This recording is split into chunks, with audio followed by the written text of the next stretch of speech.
안녕하세요. 저는 55세 이정이라고 합니다. 차가운 겨울바람이 창문을 두드리는 여느 때처럼 요양원을 찾았습니다. 5층으로 올라가는 엘리베이터 안에서도 마음이 무거웠어요. 503호실 문 앞에 서서 노크를 하기까지 이상하게도 오늘따라 더 망설여졌습니다. 문을 열자 늘 그렇듯 아버지는 창가에 앉아 계셨어요. 그 낡은 흔들의자에서 하얀 머리를 하신 채 바깥 풍경을 바라보고 계시는 뒷모습. 처음엔 제가 들어온 줄도 모르시는 것 같았어요. 겨울 햇살이 아버지의 반백의 머리카락을 비추어 마치 후광이 비치는 것만 같았습니다. 조용히 다가가 보니 아버지의 무릎 위에는 낡은 담요가 덮여 있었고 그 위로 마른 손이 포개져 있었습니다. 한때는 그토록 크고 든든해 보이던 그 손이 이제는 얼마나 가냘프게 보이시는지. 손등에 도드라진 핏줄 하나하나가 아버지의 인생이 새겨진 지도 같아 보였습니다. 아버지 하고 조심스레 부르자 천천히 고개를 돌리시더니 잠시 멍한 표정으로 저를 바라보셨어요. 그러다 이내 희미한 미소를 지으셨습니다. 오늘은 제가 누군지 알아보시는 걸까? 가슴 한켠이 저려왔습니다. 창밖으로는 앙상한 가지들이 겨울바람에 흔들리고 있었어요. 문득 지난 가을, 이 창문 너머로 보였던 알록달록한 단풍이 떠올랐습니다. 계절이 바뀔 때마다 이 창가에서 풍경을 바라보시는 아버지. 그 고요한 눈빛 속에는 어떤 이야기들이 담겨 있는 걸까요? 젊은 시절 활기 넘치던 그 걸음으로 저를 데리고 산책하시던 때의 기억일까요? 아니면 매일 아침 출근하시면서 우리 가족을 위해 땀 흘리시던 그 시절의 이야기일까요? 요양원에 계신 2년이란 시간 동안 아버지의 자리는 늘 이 창가였습니다. 간호사 선생님 말씀으로는 아침 식사가 끝나면 어김없이 이 자리로 오셔서 하루 종일 창밖을 보신다고 해요. 비가 오나 눈이 오나 매일같이 이 자리를 지키시는 아버지를 볼 때면 마치 누군가를, 무언가를 기다리고 계신 것만 같아 가슴이 아려옵니다. 저는 조용히 아버지 곁에 섰습니다. 언제나처럼 말없이 창밖을 바라보고 계신 아버지의 옆모습을 슬쩍 바라보니 눈가에 주름이 깊어진 것이 느껴졌어요. 그 주름 하나하나가 우리 가족을 위해 희생하신 시간들을 말해주는 것만 같았습니다. 잠시 후 저도 모르게 아버지의 손을 살며시 잡았어요. 차가운 손이었지만 제 손을 마주 잡아주시는 힘만큼은 따뜻했습니다. 그 순간 아버지의 눈가에 작은 물방울이 맺혔어요. 말씀은 없으셨지만 그 눈물방울에 아버지의 그리움과 사랑이 모두 담겨 있는 듯 했습니다. 어릴 적 기억이 참 선명합니다. 매일 아침이면 들리던 구두 닦는 소리에 잠에서 깼었죠. 출근 준비하시는 아버지의 모습은 마치 하나의 의식 같았어요. 까만 구두를 꼼꼼히 닦으시고 거울 앞에서 넥타이를 매만지시던 뒷모습. 어린 제 눈에는 그 모습이 얼마나 멋있어 보였는지 몰라요.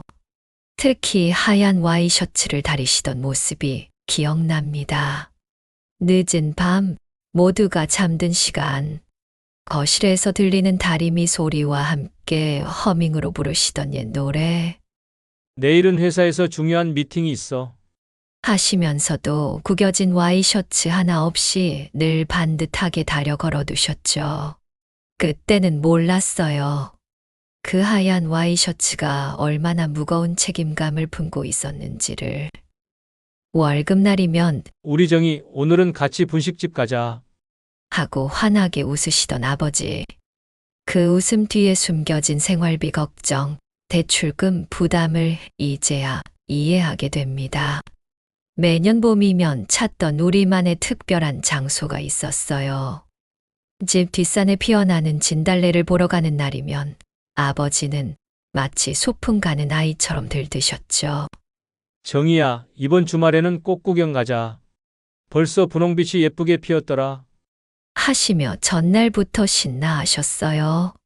퇴근하고 지친 몸이셨을 텐데도 제 작은 손을 꼭 잡고 산길을 오르시던 아버지. 아빠, 다리 아파요. 할 때면 그 큰 등에 업어주시곤 했죠. 우리 정희 조금만 더 가면 예쁜 꽃밭이 나온단다. 하시며 힘든 내색 한 번 없으셨어요.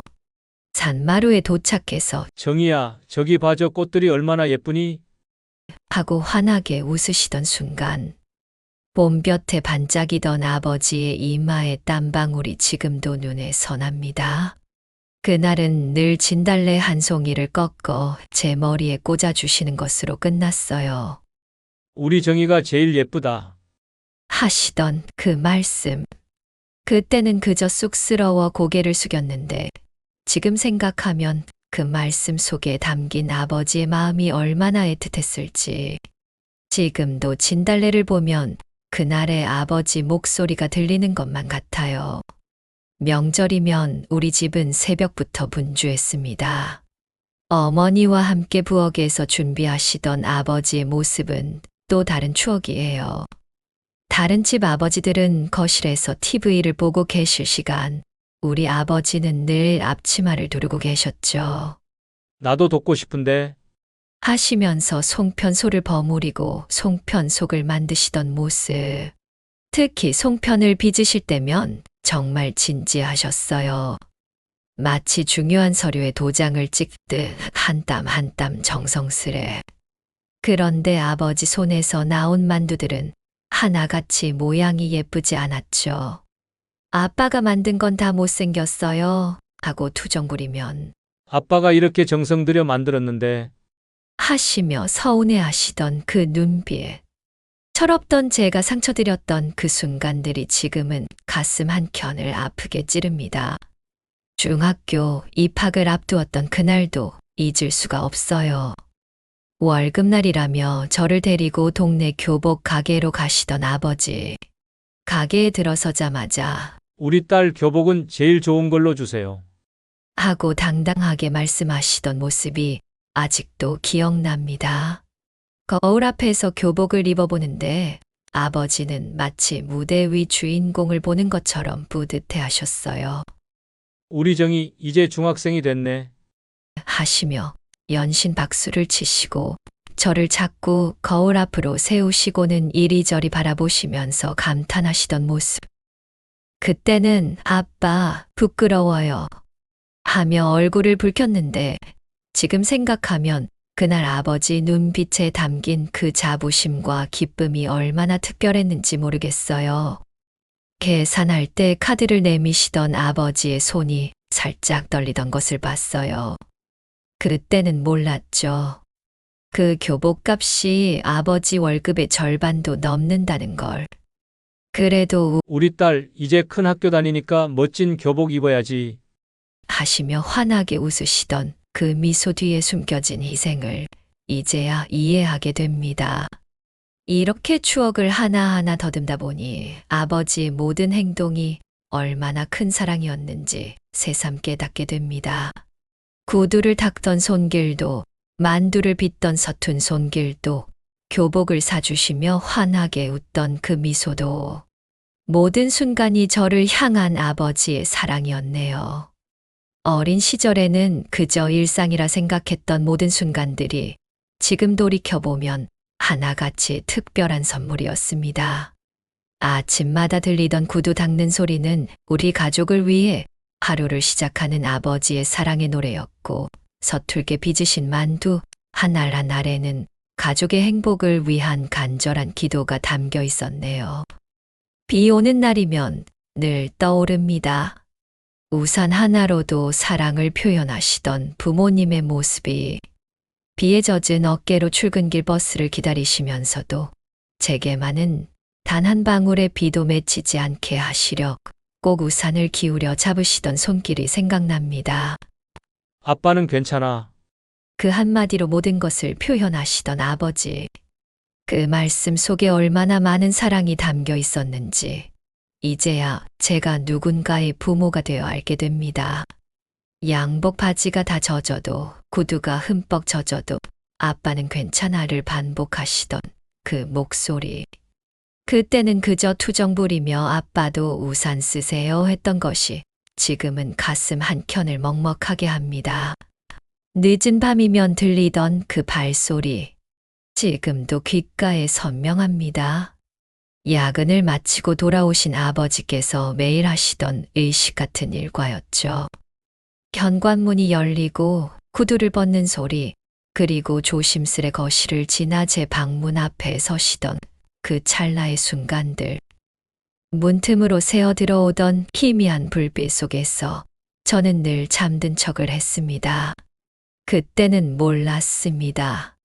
왜 그렇게 매일 밤 제 방문을 열어보셨는지. 하루의 피로를 잊게 하는 것은 손바닥만 한 제 얼굴이었다고. 늦게 들어와 미안한 마음에 차마 안아주지도 못하고 문가에 서서 한참을 바라보셨다고. 지금에서야 그 발소리에 담긴 그리움이, 죄송함이, 사랑이 온전히 이해됩니다. 밤늦게 들리는 발소리에 잠든 척하며 기다리던 어린 시절이 떠오를 때면 문득 궁금해집니다. 그때 잠든 척하지 말고 벌떡 일어나 아빠, 오늘도 수고하셨어요 하고 안아드렸더라면. 하지만 그때 저는 몰랐던 거겠죠. 그 발소리가 얼마나 소중한 사랑의 언어였는지를. 지금도 가끔 비 오는 날이면 퇴근길에 우산을 쓰며 그때의 아버지를 떠올립니다.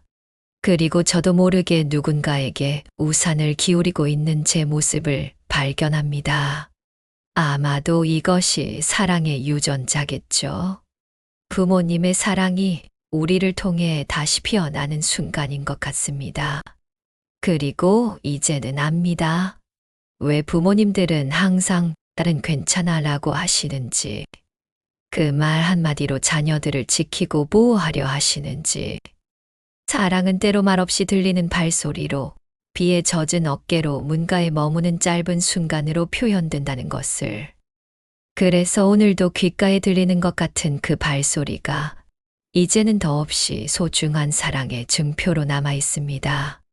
명절 때 서툰 솜씨로 빚으신 만두를 자랑스레 권하시던 아버지. 이건 내가 직접 만든 거야. 하시며 뿌듯해 하시던 그 표정. 그때는 몰랐습니다.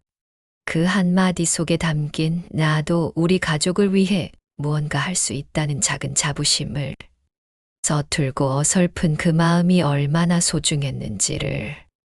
교복 앞섭에 묻은 잉크 자국을 밤늦게 혼자 지우시던 아버지의 뒷모습, 아픈 저를 위해 쌀쌀한 새벽 약국을 찾아 헤매시던 발걸음, 중요한 회의가 있다고 하시면서도 운동회 날은 제일 먼저 운동장에 나타나시던 그 설렘. 그 모든 순간이 지금은 가슴 한켠에서 반짝이는 보석이 되어 빛나고 있습니다. 이재희님, 이제야 알게 됐어요. 아버지의 사랑은 거창한 말이나 화려한 선물이 아닌 이런 소소하고 일상적인 순간들 속에 차곡차곡 쌓여 있었다는 걸. 매일 아침 구두를 닦으며 시작된 하루가 저녁에는 피곤해 지친 발걸음으로 끝나곤 했지만 그 모든 시간은 우리 가족을 위한 땀방울이었다는 걸. 지금 요양원에서 창밖을 바라보고 계실 아버지. 그 눈빛 속에는 이런 수많은 날들의 이야기가 담겨 있을까요? 저를 향한 한없는 사랑으로 가득했던 그 모든 순간들을. 아버지는 아직도 그렇게 마음속에 간직하고 계신 걸까요? 몇 년 전 갑작스러운 병환으로 요양원에 모시게 되었을 때가 제 인생에서 가장 가슴 아픈 순간이었습니다. 그날도 여느 때처럼 아침이었는데 아버지께서 갑자기 쓰러지셨다는 전화를 받고 달려갔을 때 병원 침대에 누워 계신 아버지의 모습이 아직도 선명합니다. 그렇게 크고 든든해 보이시던 아버지가 하얀 병원 침대 위에서 왜 그리 작아 보이셨는지. 의사 선생님께서 이제 혼자서는 일상생활이 어려우실 것 같습니다. 라고 말씀하시던 순간 세상이 무너지는 것 같았어요. 퇴원 후 요양원으로 모셔야 한다는 말씀에 어떻게 아버지께 말씀드려야 할지 며칠 밤을 뜬 눈으로 보냈습니다. 결국 그날이 왔죠. 집에서 살고 싶다고 조용히 말씀하시던 그 순간 아버지의 눈빛에 담긴 외로움과 서글픔이 저를 무너뜨렸습니다. 평생 가장으로서 우리 가족을 지키고 보살피시던 분이 이제는 다른 이의 도움을 받아야 한다는 현실을 받아들이시는 게 얼마나 힘드셨을까요? 짐을 정리하는 내내 손이 떨렸습니다. 서랍 속에서 낡은 사진첩을 발견했을 때 그만 주저앉고 말았어요. 먼지 쌓인 사진첩을 조심스레 열자 그 속에서 우리 가족의 행복했던 순간들이 쏟아져 나왔습니다. 첫 장을 넘기자 제가 태어났을 때의 사진이 나왔어요. 아기를 안고 어색하게 서 계신 아버지. 그런데도 얼마나 행복해 보이시던지. 그 시절 아버지는 33, 지금 제 나이였다는 게 더욱 마음을 아프게 합니다. 그 다음 장에는 제가 처음 걸음마를 배우던 순간, 저를 향해 두 팔을 벌리고 계신 아버지의 모습에서 긴장과 설렘이 고스란히 느껴지더라고요. 주말마다 가족 여행 가던 순간들도 있었어요. 낡은 카메라로 찍은 그 사진들 속에서 우리는 모두 햇살처럼 밝게 웃고 있었습니다. 서울대공원에서 찍은 사진 뒷면에는 아버지의 깨알 같은 글씨로 정이 8살, 봄 소풍이라고 적혀 있더라고요. 이렇게 하나하나 순간들을 기록해 두신 아버지의 마음이 왜 이제야 이렇게 깊이 다가오는 걸까요? 생일마다 촛불 부는 제 모습도, 중학교 입학식 날의 설렘 가득한 표정도, 대학 합격 소식에 함께 뛰며 기뻐하시던 순간도, 그 모든 순간 아버지는 늘 제 곁에서 가장 환한 웃음을 지어주고 계셨습니다. 때론 피곤해 지친 얼굴이셨지만 제가 있는 곳엔 항상 그 따뜻한 미소가 있었네요.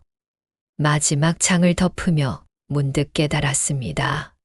이 사진첩은 단순한 추억의 기록이 아닌 저를 향한 아버지의 한결같은 사랑의 증거였다는 걸. 그리고 지금 그런 아버지를 요양원으로 모셔야 한다는 현실이 저를 더욱 무겁게 짓눌렀습니다. 요양원으로 가는 차 안에서 아버지는 창밖만 바라보고 계셨어요. 평생을 살아오신 동네를 지나는 동안 아버지의 눈빛에는 말로 표현할 수 없는 그리움이 가득했습니다. 그때 아버지가 작게 중얼거리듯 하신 말씀. 정희야, 아빠가 미안하다. 그 한마디에 저는 그만 눈물을 쏟고 말았습니다. 아버지, 미안한 건 제가 아닐까요? 이렇게라도 아버지를 자주 찾아뵙고 안아드리고 더 많은 이야기를 나누었어야 했는데 그동안 너무 바빠서 피곤해서 미뤄두었던 그 모든 순간들이 이제야 가슴 한켠을 후벼파고 있습니다. 오늘도 저는 503호실을 나서며 뒤돌아봅니다. 여전히 창가에 앉아 계신 아버지. 그 모습이 마치 제 어린 시절의 추억들을 고이 지키고 계신 것만 같아요. 이제는 제가 아버지의 든든한 버팀목이 되어드리고 싶습니다. 창밖으로 떨어지는 눈송이를 바라보시는 아버지의 어깨에 살며시 담요를 덮어드리며 생각합니다. 아버지께서 제게 주신 사랑은 봄날의 진달래처럼, 명절날 빚으시던 만두처럼, 첫 교복을 사주시던 날의 미소처럼 따뜻했다고. 이제는 제가 그 사랑을 조금씩 돌려드리고 싶습니다. 아버지, 다음 주에 또 올게요. 그때는 우리가 찍었던 옛날 사진들도 가져올게요. 문을 닫기 전 아버지께서 희미하게 미소 지으시는 것을 봅니다. 그 미소 속에 우리의 모든 추억이 살아 숨쉬고 있다는 걸 알기에 오늘도 저는 발걸음을 돌립니다. 아버지의 사랑이 제 인생의 가장 큰 선물이었다는 것을 이제야 온전히 깨닫습니다. 여러분의 구독, 좋아요, 알림 설정은 더 나은 영상을 만드는데 큰 응원이 됩니다. 함께 성장해 나가며 여러분의 생각을 함께 나눠요.